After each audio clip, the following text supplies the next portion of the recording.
Thanks everybody for coming out and joining us this morning. We are going to be talking about designing cloud-first web applications in Azure. Appreciate everybody coming out. So let me introduce myself. My name is Shane Milton. I am a technical architect with Clean Slate. We are a Carmel-based consulting company. We have an emphasis in the cloud, and we do everything from assessments, integration, migrations, development, design. Pretty much anything cloud-centric is what we focus in.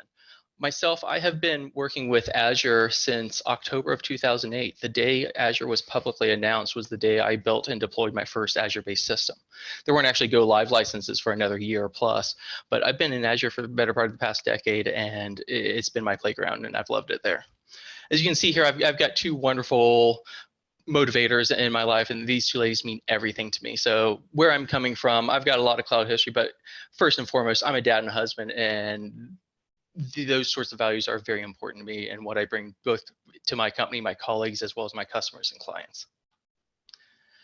So real quick, I want to talk about what we're going to talk about today. I presume my audience is going to be a variety of technologists today, whether that means you're new to the cloud or you're new to Azure, or even you're familiar with Azure, but you want to learn a little bit more about Azure and what's offered there. I'm hoping my talk can bring value to all those people there. So we're first going to talk about a few things that are very specific to the cloud in general, regardless of what platform we're talking about. And then we're going to talk about some Azure specific things. Once we wrap those up, that will give us some context to then start digging into our conversations around designing cloud-first web applications. This first slide, it contains a whole lot of information that is going to be incredibly interesting to a lot of management people. But since my audience are more of the technologist type of person, I'm really going to focus on a few things that are really more important to us technologists. So businesses, both large and small, have been building cloud systems for a decade plus, and there are a lot of metrics on how these projects have gone. Whether that means they've gone great, they've gone poorly, but what all this data has, all this collected metrics, all this data has really emphasized is that building projects in the cloud is a more efficient way to do it than building it with on-prem systems. This means that just the general efficiency of the team goes up, the cost goes down. If that means being able to build the system and get it to production quicker, that means it saves you time as well. So not only is it about the cost, but it's also the time to market. There's much less time spent provisioning equipment. In fact, there's almost no time spent provisioning equipment. It's not a 2-week or 2-month thing. It's a 2-minute to 20-minute thing. Now, the next thing I want to talk about with cloud in general is that there are a few types of cloud projects. These types of cloud projects that we see tend to follow a bit of a spectrum here. On the far left side, you've got what's called a lift and shift. That's where you take your on-prem system pretty much as is, and you just ship it up to the cloud, put it on cloud infrastructure, do a lot of testing, and then you're good to go. Most of the efforts there are around testing the system. There are sometimes efforts around migrating data and moving technology assets, but your largest effort for these types of projects are really around testing. Next, there's what's called an opportunistic hybrid integration. This just basically means you're going to peel pieces of your system off and move it up to the cloud in a way that makes sense and is easy to do. So if you have a 3 a.m. process that generates nightly reports, even if you move that piece to the cloud and it's got a slower connection to the database, nobody's really going to care if those reports get generated at 3:30 instead of 3 o'clock in the morning. So that would be an example of an opportunistic hybrid integration. Next, you've got a partial design. This is kind of like a lift and shift, but where certain things have to be recoded, whether that means a specific feature or pulling out a specific library and replacing it with something else that's more cloud friendly. This partial redesign, it just means you've got some redevelopment effort, but it's not the whole application. It's just some components here and there. Now, the flip side, some applications really just aren't going to work well in the cloud, or you may choose to rewrite them for other reasons, whether that means to evolve the application or to make it fit cloud services in a better way. We've got to rebuild, rewrite there. And then lastly, you've got greenfield development, where it is just new development in the cloud and you start with a clean slate.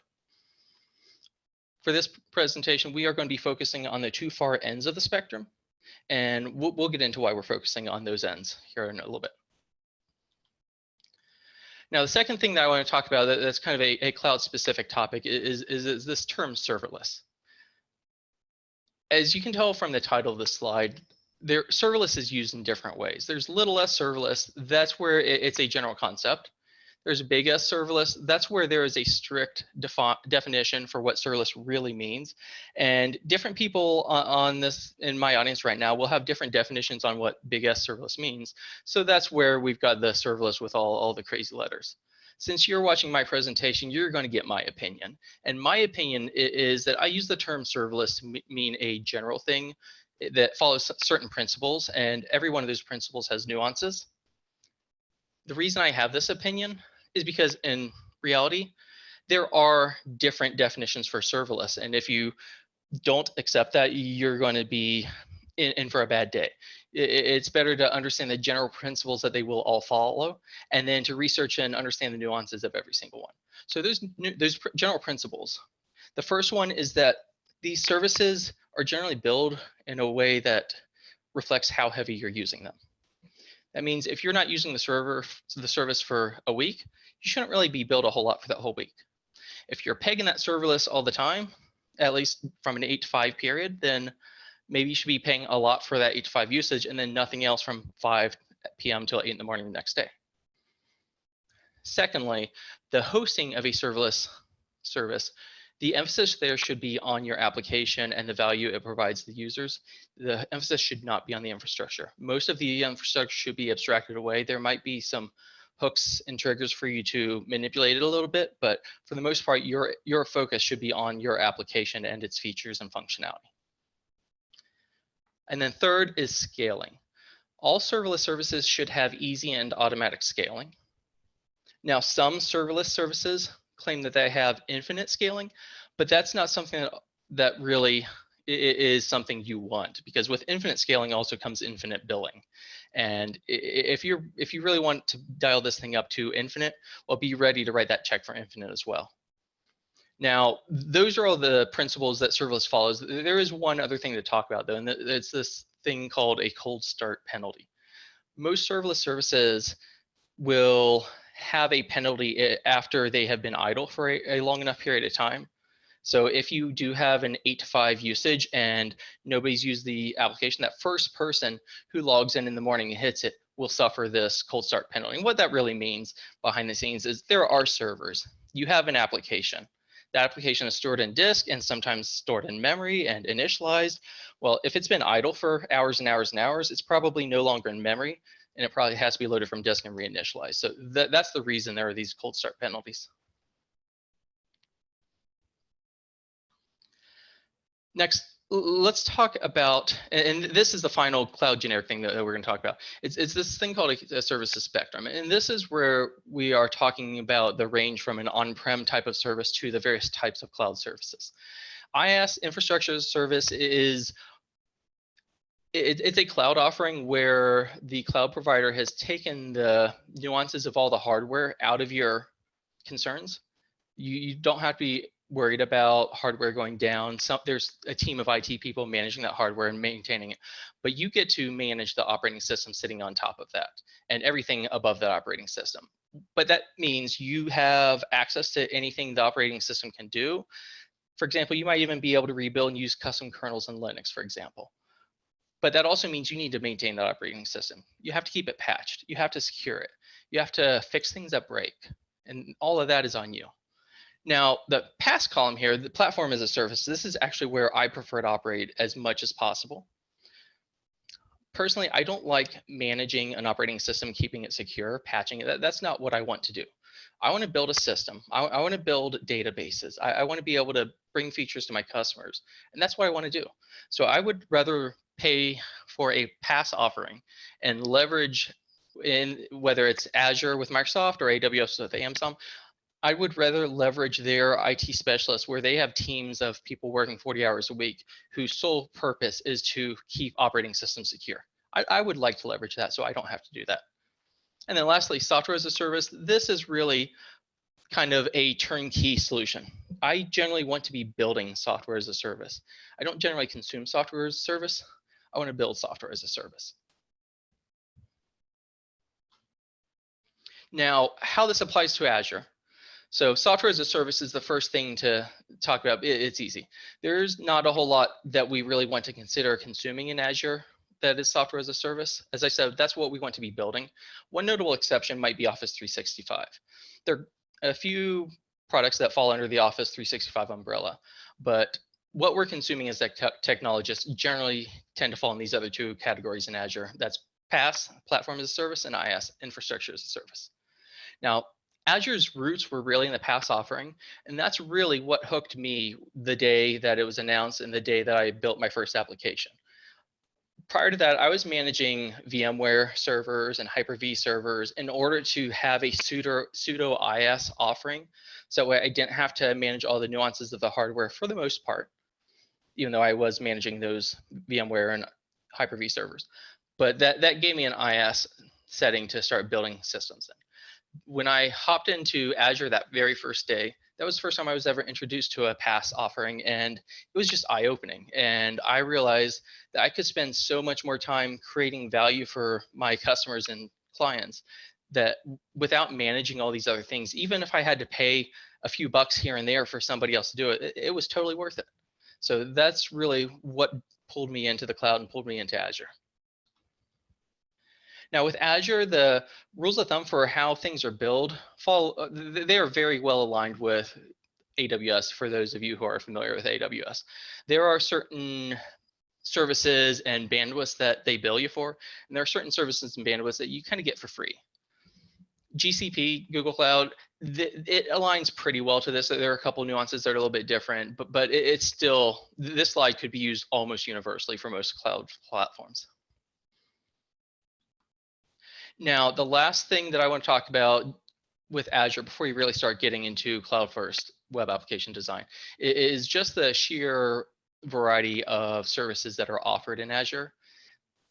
These numbers would probably change if we pulled it up for AWS, but the point being with Azure, there are so many services in so many areas. If you're looking for a cloud service of some type, it's probably there, or something very similar is.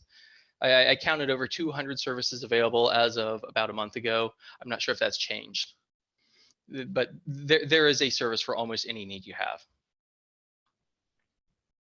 Okay, so this is where we start getting into the good stuff.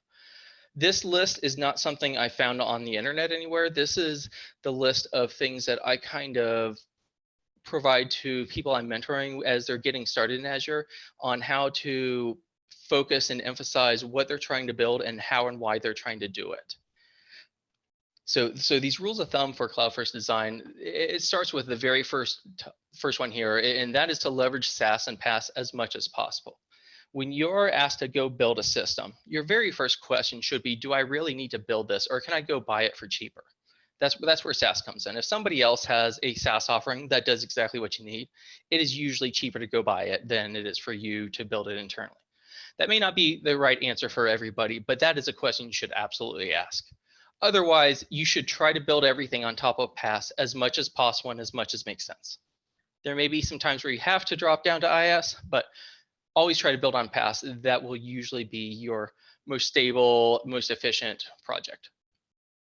Next, it kind of goes hand in hand with what we just talked about, but it often saves you money by spending more money for a managed service rather than managing a service that you have to build and maintain.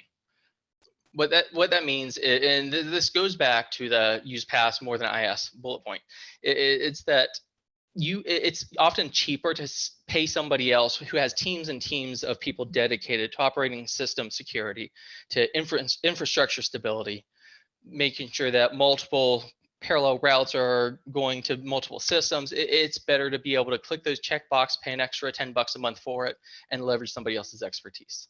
So be willing to pay a little bit more for a managed service, and it may actually save you a lot of money in the long run.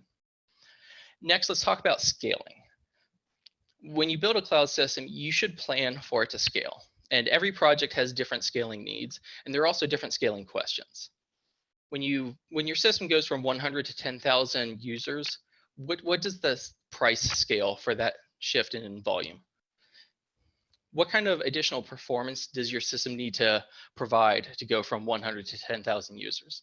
And what kind of time to scale do you need when you provide that scaling? Is this a baseball card collection site where you're just sharing your database of baseball cards and you only have 100 users because it's a pretty personal site, and then all of a sudden CNN runs an article and goes viral and you have tens of thousands of users hitting it within an hour? That can have a very different answer for that time to scale question than what an internal business application has when it has a very cyclical cycle from 8 a.m. till 5 p.m. At that point, you just need to know you can scale up by 8 a.m. and you can scale down sometime after 5 p.m. And if it takes an hour to do so, that's no big deal. The fourth point, and we have a whole track in this conference on this, is automation or DevOps. When you build systems for the cloud, you tend to deploy them to the cloud much more frequently. There are a few reasons for that. One is, firstly, we are more prone to bugs and errors and problems in production today than we ever used to be. We are so interconnected with multiple systems, going over the internet to third-party systems, that sometimes you just have to be adaptable and identify and solve problems more frequently just because of these interconnected systems. Sometimes this just means that we have a faster development cycle because we have more efficient cloud-focused projects. And instead of it being a project that takes 2 months, we might be able to get a project done in 1 month, and we might just be developing and deploying more frequently than with on-prem projects. The fifth point I want to focus and emphasize here is security. One of my colleagues has really hit the nail on the head perfectly for this, and I love the way he states it. He's got two primary goals with his job. The first is to provide for his family. That's understandable. That's why most of us work. But secondly, his goal is to never have his name in the news. And that's really where security comes in. Building web systems, building cloud-hosted web systems, we are really prime candidates for any kind of attack. And you don't want to be responsible for having 100,000 passwords or 1 million health records being leaked online because you didn't consider security a first-class citizen. All cloud projects should consider security a first-class citizen, no exception. And then lastly, transparency. Transparency often means logging, but the thing I want to focus on more here is operational awareness. So what does this term operational awareness mean? This means understanding and knowing what's going on as it's going on. Does that mean all of a sudden my baseball card site jumped from 100 users to 10,000 users and there are errors being thrown all over the place? Does this mean that all of a sudden my system has started consuming a lot of bandwidth? These things that we're seeing and responding to may mean different things. It may simply mean, hey, we're having success with our system, but our monthly spend is going to go up a little bit because of the additional consumption. Or these things might emphasize that we have a problem, whether that problem is a potential security issue or just all of a sudden there are a bunch of errors being generated and thrown by the system. So how we perform this operational awareness is generally with alerts, with event-driven systems, with dashboards, but it's important to consider this at the beginning of your project, not at the end. With that, we're going to look at a couple examples. So I want to paint the picture of a pretty typical on-prem .NET application. That .NET application will be running on a server in some server room somewhere. That server will likely have IIS running on it. And IIS is just the platform for hosting .NET web applications that has been used for the past 20 years. That IIS application, that .NET application, will likely potentially have its data stored in SQL Server, and there is probably some disk storage used somewhere. That's a pretty typical .NET web application. Now, if we were to look at a lift and shift for that application, what we would move it to would be an architecture that would look kind of like this. And you'll notice this architecture looks very similar to what I just described. You've got users hitting this web application, presumably over the internet. That could be a LAN, whatever. And on-prem, we would have a server running the IIS server. In this case, in Azure, though, we've got this thing called an app service. And an app service is really just a different word for a cloud-based IIS application. at least in the context of .NET. So that gives you your hosting for your web application. It's an almost perfect one-to-one analog to IS in a data center. And then there is this thing called Azure SQL Database. That is the Azure version of SQL Server. So it's something that you can generally very easily migrate a SQL Server based database up into Azure and just have it hosting with very minimal changes, if any. And then there is also a thing called a storage account for storing blob storage, whether it means files on disk or what have you. That's where you store your files. And then lastly, there's a thing we're adding in here called Application Insights.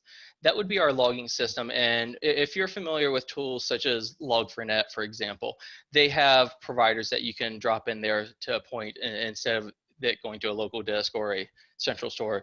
Application Insights can be that central store for you. So this is what a lift and shift of a .NET application might look like. Now, this would be a pretty typical Windows example, but we don't have to stop there. We can take Clippy and we can replace Clippy with Tux, okay? That means we can really do the exact same architecture we just talked about. A couple details are different, but we can do the exact same architecture we just talked about for a Java app hitting Oracle, or for a Python app hitting MySQL. Whatever the technology is, the same architecture actually works very well with a different technology. It doesn't have to be .NET specific. It doesn't have to be window only. There is a whole lot of Linux operating up in Azure, and I want to make sure that that's something that is actually emphasized, because far too many people write it off, and it very much should not be. Next, we are going to talk about this hypothetical system that we're going to design. We're going to call this Smart Bugs. This is the revolutionary bug tracking system of the future. We're going to have billions of users of this system, so we want to make sure that this scales and is built cloud first. So the idea here is you're going to log in as a developer to this bug tracking system, and you're going to log a bug. You're going to save the data. Once that data is saved, well, the system is going to provide intelligence for you. It's going to go, as a developer, when I fix a bug, if I've got an error message, what's the very first thing I do if I don't recognize the error message? I go Google it. And what's the very first response on Google? It's always Stack Overflow. So we're just going to automate that process for us. So the moment I save a bug in the system itself is going to go ping Stack Overflow, hit the API there, get additional information from Stack Overflow, and pull it back into our bug tracking system. So that way when a dev comes in to fix it later, they've got this relevant Stack Overflow information already tied to it. This is what an architecture for that might look like when done from a cloud-first perspective. This looks quite a bit different than what we looked at before. What we have here are a few specific PaaS services that we're utilizing here. Let's presume what we're building here is an Angular single-page app, and we're using Gmail to authenticate. Those details can really be anything, but let's just, for the sake of this conversation, let's say it's an Angular spa, and we're using Gmail for our social authentication. So let's talk about that security and that authentication first. In Azure, there's a thing called Azure Active Directory. It's often abbreviated by AAD, and it actually has a few different flavors. In this case, we're using the B2C flavor, that's business to consumer. All that really is a PaaS offering that abstracts all those social identity providers away from us. So that way we can just have a single interface to consume any of those that we want to. We would configure Azure Active Directory based on those different providers, but our application that we're building itself only has to have one link to this general identity provider abstraction. Next, we are going to store all of our static content in blob storage. This is the same thing as the storage account that we did discuss earlier for blob storage, but we're going to use it a little bit differently here. In this case, blob storage will, when storing this HTML, the JavaScript, images, and what have you, we can actually route endpoints to that blob storage directly. So I could have www.smartbugs.com go straight to this blob storage and host it straight out of the blob storage with no other changes. If I want to, I can put a CDN in front of that. That might be wise for scalability. But that's where all of our static assets would be. And we can also have that be, whether it's public or private, that's available there. If you're familiar with AWS, this is just like S3. There are a few few details are a little bit different, but this is the S3 equivalent, this blob storage. So for our Angular site, we now have authentication. We now have our static resources, but we don't have anything dynamic. That's where Azure Functions come in. This is the serverless compute offering in Azure. And this is where we can build functions. Literally, I could go into the portal and just type in a function in one of 20 or so different languages and just get it running. I would probably do something a little more DevOps friendly than hand entering the code in a web portal. But I really get to manage my functionality at a function level. Each function by default, and I would use this feature, would have its own endpoint. So I don't have to put any kind of web end in front of these functions. These functions can operate as their own web ends. And as I build these functions, I'm really building the REST API that the Angular SPA is going to be referring to and utilizing. These functions will then store the data in this system called Cosmos. This is the serverless database platform in Azure. And once that data is stored, well, our REST endpoint would then come back and give the response to the user. And then from there, we have performed step one of how we describe this application. The dev or tester logs a bug in the system. Once that's done, well, Cosmos is going to fire an event to a background process that's also hosted in functions. Now, previously I said we're using functions for a REST API, which we are, but functions can perform other things as well. They are not just web endpoints. In this case, we are going to have a different type of trigger. For our REST API, we would be using what's called an HTTP trigger. That's how we say, hey, this thing should have a web endpoint, and here's some information about that endpoint. But in this case, for the backend process, we are going to have some sort of event trigger, and that would be a trigger based on new data being stored in Cosmos. And that's where we have our function go and call Stack Overflow's REST API, get additional data, and store it in our database. We could even do more intelligent backend things here, such as try to compare our current bug that was just logged to other bugs in the system, see if there are any other bugs that have the same error message, see if there are previous Stack Overflow questions that were flagged as being the correct solution to the bug, so we can pull that out front out of all of the Stack Overflow questions that we just now query. We can put the ones that were previously relevant at the top. There's a lot of backend functionality we could do here, but point being, your Cosmos DB database, being a serverless system, scales incredibly well, incredibly highly. The Azure Functions compute offering, it also scales incredibly well, incredibly highly, but both of those also scale down. When they're idle, you are not paying much, if anything, for them when they're idle. So, and then also the time to scale for both of these things can be very, very fast. When you build a system on these serverless offerings, your system is as slow as the slowest thing there. So it's important to consider that. If we were to put an on-prem database server that these have to go ping over the internet, you're going to be introducing a pretty major delay that's not going to necessarily scale well if you don't have a cluster of those database servers on-prem. This type of cloud-first design takes all those bottlenecks out of the system. So when your system goes from 100 to 10,000 users almost instantaneously, well, you actually have the platform that can handle that growth and scale, presuming you are willing to pay for that growth and scale.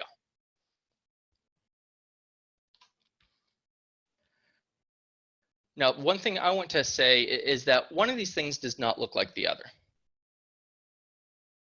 On the lift and shift, what we have up in the cloud, it looked almost exactly like what we had in a data center. For the cloud-first design, what we have up in the cloud is totally different. Some aspect of this is just because it's a Angular SPA, but the actual components we use on the back end, most of them are very different. We aren't using a traditional web hosting service. Instead, we are using a serverless service that has higher scalability, but it also often has faster time to get an MVP out there, so that way you can start adding initial value and iterating on that early version. The solution providers behind these things, on the left side, you would normally have an on-premise Active Directory. And if you ever wanted to switch from that to a social identity provider, well, you're probably looking at some pretty significant development effort. On the right side, if we decided we want to switch from this social identity provider to an Azure Active Directory, we would mostly just replace that left module with a different flavor of Azure Active Directory, and the connection between the application there would only require minimal changes. It would not be a major development effort. It would be more of a testing effort, but the development effort would be much lower than what it would be with the on-prem system. Now, something else I want to point out here, though, is even in the left side with the lift and shift, we actually are utilizing some cloud-first guidelines. For example, application insights. We haven't talked about that a whole lot.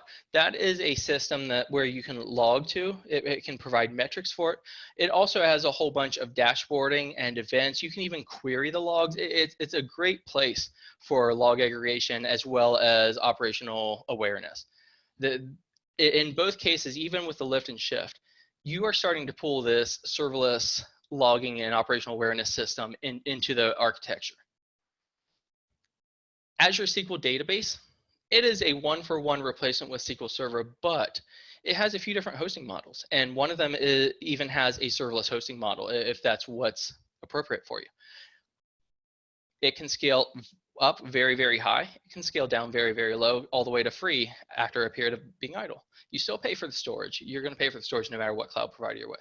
But the scalability there, it can scale from half a core all the way up to 40 cores or 400 cores, whatever you want the ceiling to be. And it would only scale up as high as it needs to based on the load. Point being, even in the lift and shift, it's still critical to consider these guidelines for cloud-first web design. Using these, you can build better systems, more stable systems, faster systems, more scalable systems, and you can do it more cheaply than what you can if you're not following these principles and guidelines. Okay, so that's the end of my talk. I really appreciate everybody coming out here. I've got a bunch of tools here and everything, but I'm going to skip over the slide and come right back because I've got a few more slides in the slide deck. I'll post a link to the slide deck in Slack.